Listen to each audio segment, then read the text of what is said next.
O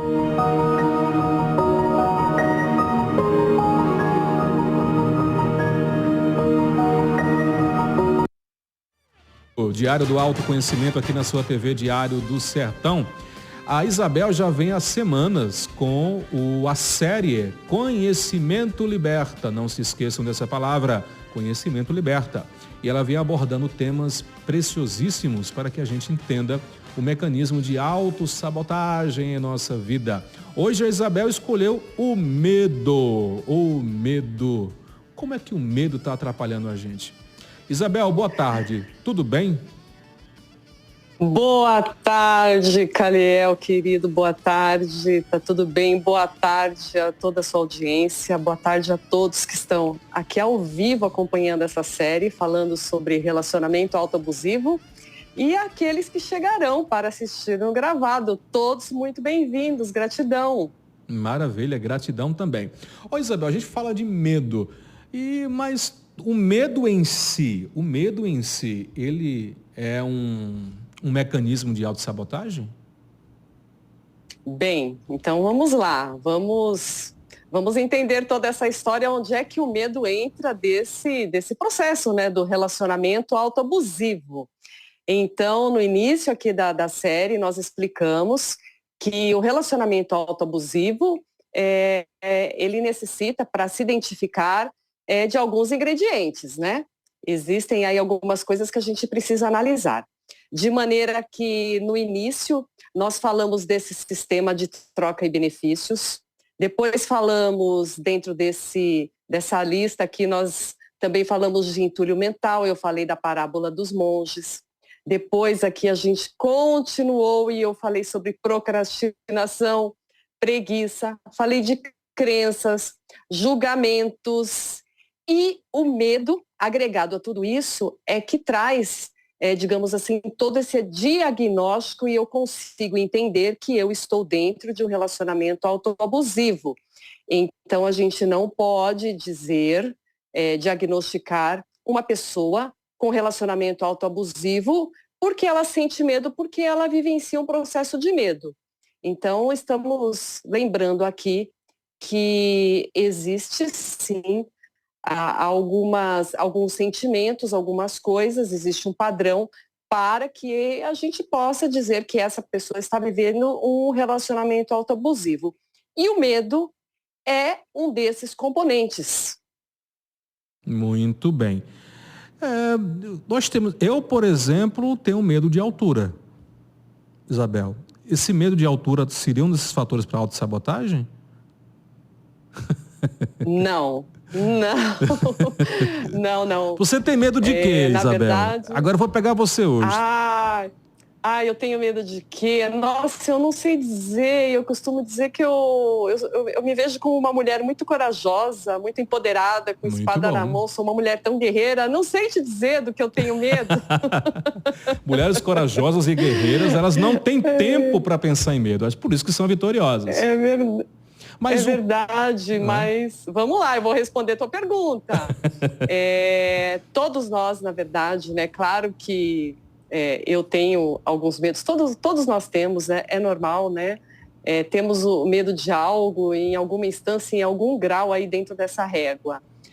O medo por si só, inclusive, ele nos protege, né? Ele é um limite, né? Existe aí algumas explicações muito interessantes para o medo. Mas quando nós identificamos um medo em excesso, dentro desse sistema, junto com essas características que eu venho aqui explicando cada uma delas toda semana, então sim, torna-se um problema. De maneira que eu vou até trazer um exemplo. Eu fiz um atendimento recentemente, onde eu estava lidando com uma pessoa dentro desse problema de relacionamento autoabusivo, e por não conseguir alcançar algumas coisas, ela acabou se tornando dependente de um relacionamento.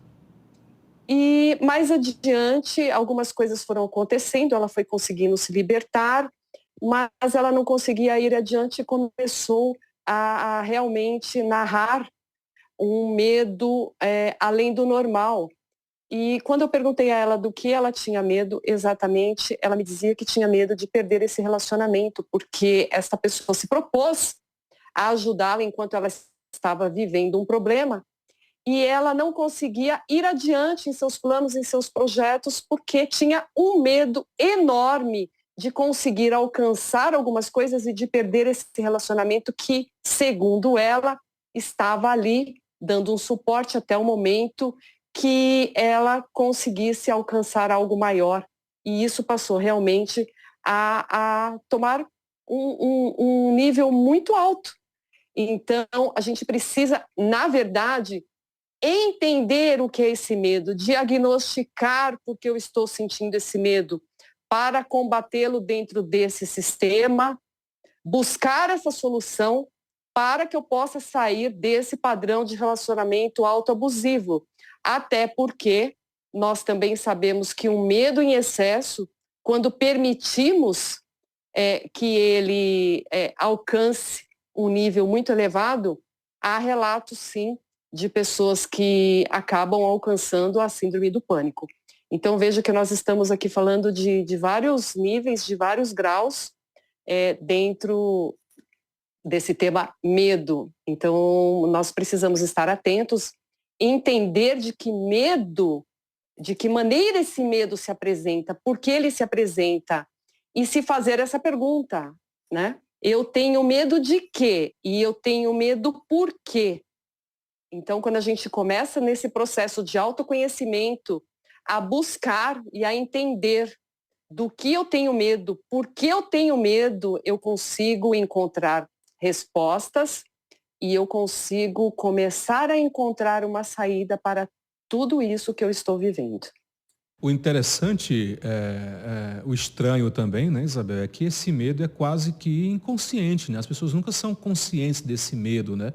E, de repente, as pessoas estão vivendo sua vida, estão tendo seus relacionamentos, enfim. Mas ali dentro delas, lá na cabecinha, tem uma coisa, tem um medo ali inconsciente que está atrapalhando muito a vida dela. E a gente diz, todo mundo quer ser feliz. Você pergunta assim, você quer ser feliz? Eu acho que 100% todo mundo vai dizer que ser feliz. Mas tem muita gente que tem medo de ser feliz e se auto-sabota, não é isso, Isabel? É verdade, é verdade. Eu estava escutando você na abertura do programa e quando você abriu dessa maneira eu achei muito interessante. Muitas vezes, se não quase todas as vezes que as pessoas chegaram para fazer um trabalho e eu comecei a entender qual era o mecanismo ali dentro delas, e que eu identifiquei o medo, é muito interessante você realmente fazer essa pessoa entender que é inconsciente, sim. Nós estamos muitas vezes vivendo coisas que não queremos de maneira inconsciente. Então, eu sempre digo que para que eu possa tomar um remédio, primeiro eu preciso entender que eu estou doente. Então, muitas pessoas chegam para uma anamnese, para fazer um trabalho terapêutico, sem visão nenhuma, sem entendimento nenhum. E quando eu consigo fazer o diagnóstico, finalmente, e revelo que essa pessoa está vivendo dentro desse padrão de relacionamento autoabusivo, muitas pessoas se surpreendem. Mas é a partir disso, desse pequeno susto, digamos assim, desse entendimento, é que eu começo a entender qual é o problema, o que está acontecendo comigo, sair desse inconsciente, vir realmente para o consciente. Então eu consigo visualizar, ouvir, com esse olhar externo, o que está acontecendo comigo, e a partir disso eu consigo caminhar para uma solução e sair desse, digamos assim, dessa caixinha, ir para a vida, ser feliz. Muito bem. Isabel, você como terapeuta relacional tem como, né, orientar as pessoas, você sabe como identificar os medos e tratá-los, não é isso?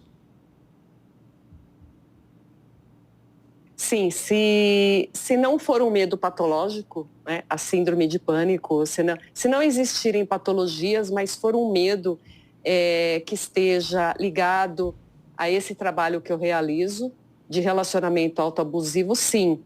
Eu sempre tiro as pessoas, digamos assim, de dentro desse padrão medo, identificando o que está acontecendo, trabalhando esse questionamento, entendendo o que é que está ali dentro. Você tem medo de quê? Por que você tem medo disso?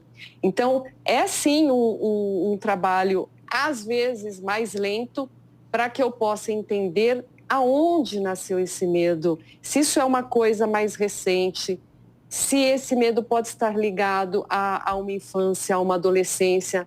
Então, é necessário realizar os atendimentos terapêuticos para que eu possa entender que medo é esse, qual é o nível desse medo. E se de fato isso está relacionado e dentro do relacionamento autoabusivo, para que eu possa seguir com a terapia e, digamos assim, solucionar, não é? Fazer com que a pessoa saia desse medo. Exatamente, exatamente. Isabel, mesmo, nós estamos aqui na cidade de Cajazeiras, no interior da Paraíba, nós temos o pessoal aqui da Paraíba, do vizinho estado do Ceará, nós temos do Rio Grande do Norte, nós temos o pessoal aqui do Pernambuco que acompanha a gente. Às vezes, a pessoa diz, não, mas ela está lá em São Paulo, eu sinto que eu tenho um medo que está me atrapalhando. Eu vou ter que ir até São Paulo para fazer uma sessão ou sessões com a Isabel Abreu. Pode ser feito online com você, é isso? Você usa desse mecanismo do virtual para poder fazer atendimento às pessoas, nesse caso da autossabotagem, e conseguir identificar esses medos e tratá-los? Sim, sim, eu sou palestrante desse assunto de relacionamentos e relacionamento autoabusivo pelo Brasil todo, de maneira que é exatamente assim que acontece. Eu não consigo ficar muito tempo para cada lugar que eu viajo, em cada localidade que eu vou realizar uma palestra. São vários estados, várias cidades. Então é dessa maneira que as coisas acontecem. Eu palestro, eu falo do meu trabalho e depois eu agendo todos os atendimentos. Eles são feitos de uma maneira muito tranquila, à distância. A gente se conecta, marcamos um horário para que a gente possa ficar juntos aí durante 1 hora, 1 hora e meia e fazer o seu atendimento terapêutico, sim, completamente possível, tranquilo, bem como os outros trabalhos que eu realizo como numeróloga e também de ativação frequencial, reconexão. Então são vários trabalhos aí para quem acessar o meu Instagram e o meu histórico, quais são aí as minhas atividades. Qual é o seu Instagram? Qual é o seu Instagram, Isabel Abreu? Bem, o meu Instagram é Isabel com Y e com S, isabel.abreu.terapeuta. Eu tenho lá todo o meu material, os meus contatos. E lembrando também, Conhecimento Liberta, que é o meu projeto sobre doação de livros para o final do ano. Eu estou realizando lives com escritores, uma live a cada semana para falar aí, propagar esse projeto. E quem ressoar com a ideia, gostar, quiser doar um livro novo, fazer uma dedicatória, encaminhar para os meus endereços de Rio de Janeiro ou São Paulo para participar desse projeto. Gratidão desde já. Eu estou realizando esse projeto com muito carinho, com muito amor, encerrando no dia 2 de dezembro. Então, até o dia 2 de dezembro, eu estou daqui recebendo todos esses livros para o projeto. Dá tempo, pessoal. Vamos ajudar aí, vamos participar desse projeto lindo aí da Isabel, que é o Conhecimento Liberta. Mais informações é só acessar o Instagram dela, que é @isabel_terapeuta. Abreu. Ponto terapeuta. Agora sim. Vamos repetir para não confundir o pessoal. Repita de novo, Isabel. Isabel com Y, Abreu, terapeuta. Agora sim. Perdoe-me. É os cabelos brancos e a idade que está chegando. Isabel. Tchau, tchau. Até a próxima terça-feira. Bem, então estaremos juntos para mais um tema na terça-feira que vem. Uma boa tarde a todos e gratidão, querido. Eu, como sempre, adoro a participação. O assunto é muito importante, bom falar sobre isso e Até lá. Até lá. Tchau, tchau. Eu Tchau, já estou tchau. investigando quais são os meus medos para marcar minha consulta terapêutica com a Isabel Abreu. Faça a mesma coisa.